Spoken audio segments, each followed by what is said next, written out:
নমস্কার বন্ধুরা, আশা করি সবাই খুব ভালো আছেন। আজ আমি একটা নতুন রেসিপি নিয়ে আপনাদের কাছে চলে এলাম। একদম অসাধারণ একটা রেসিপি আর খুব সহজেই তৈরি হয়ে যাবে, কোনো ঝামেলা ছাড়া। 5 থেকে 7 মিনিটের মধ্যে লাউ চিংড়ি রেডি। আর এতটাই সুন্দর খেতে হবে এই লাউ চিংড়ি। এইভাবে বানাবেন। লাউ চিংড়ি রান্না করতে অনেক সময় লাগে, এখানে একদম সময় লাগবে না। দেখুন, আমি একটা বড় লাউ নিয়েছি। খুব বড়ও না, খুব ছোটো না, মিডিয়াম সাইজের। আর লাউটা কিন্তু খুব কচি। আর চিংড়ি মাছ নিয়ে নিয়েছি 250 গ্রাম, বেশ বড় বড় চিংড়ি। আপনারা ছোট চিংড়ি দিয়েও করতে পারেন।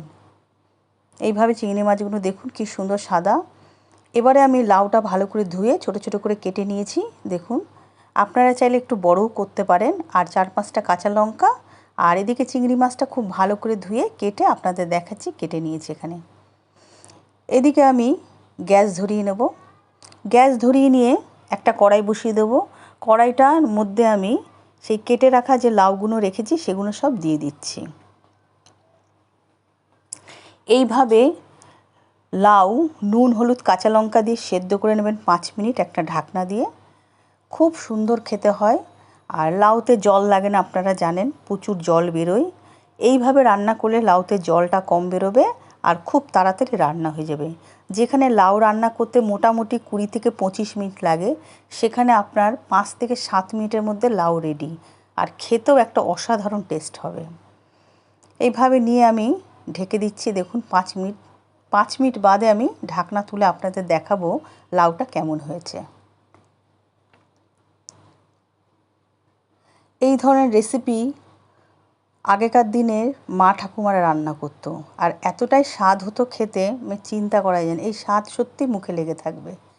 হয়ে গেছে দেখুন, আমি ঢাকনা তুলে নিচ্ছি আর আপনাদের দেখাচ্ছি। দেখুন, জল নেই, একদম অল্প জল আছে। লাউ কিন্তু আমার সেদ্ধ হয়ে গেছে। দেখুন, খুব সহজে হয়ে যায় বন্ধুরা, আর কোনো ঝামেলা নেই। আর খেতেও দুর্দান্ত টেস্ট হয়। হয়ে গেছে দেখুন, লাউ আমার সেদ্ধ। এবার আমি লাউটা নামিয়ে নেব। আরও 2 মিনিট রেখে আমি নামিয়ে নিচ্ছি। দেখুন,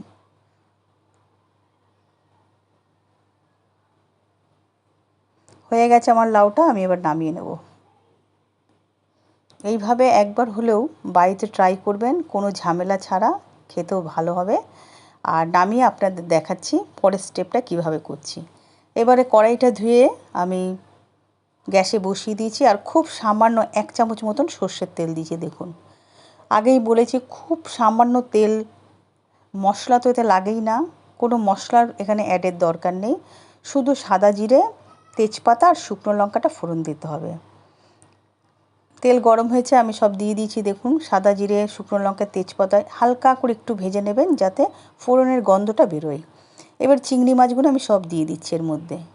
চিংড়ি মাছ দিয়ে আমি খুব ভালো করে একটু ভেজে নেব। আর খুব সামান্য নুন আর হলুদ দেব, যেহেতু লাউটার মধ্যে আমি আগেই নুন হলুদ দিয়ে সেদ্ধ করে নিয়েছি। খুবই সামান্য, দেখতেই পাচ্ছেন আমি কতটুকু দিচ্ছি। এইভাবে লাউ চিংড়ির জন্যে চিংড়ি মাছটা একটু ভেজে নেবেন।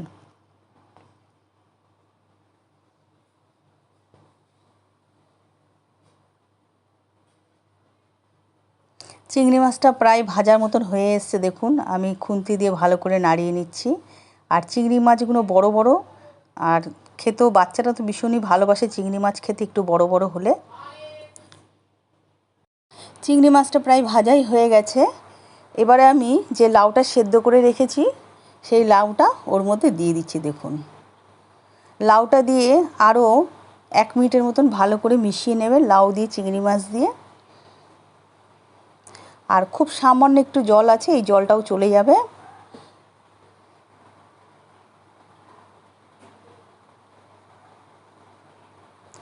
এইভাবে একবার লাউ চিংড়ি বানান, দারুণ খেতে হবে। খুব সহজেই, কোনো ঝামেলা ছাড়া, একদম তেল মশলা তো এতে কিছুই দিইনি, আপনারা দেখতে পেয়েছেন। আর দারুণ খেতে হয়।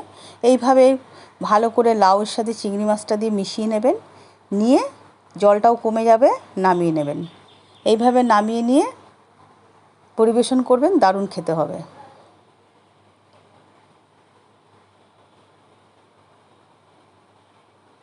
হয়ে গেছে দেখুন বন্ধুরা আমার লাউ চিংড়ি। আমি এবার নামিয়ে আপনাদের দেখাবো কেমন হয়েছে আমার লাউ চিংড়ি। আর ভালো লাগলে অবশ্যই আমাকে জানাবেন কেমন হয়েছে। একবার হলেও বাড়িতে ট্রাই করবেন এইভাবে।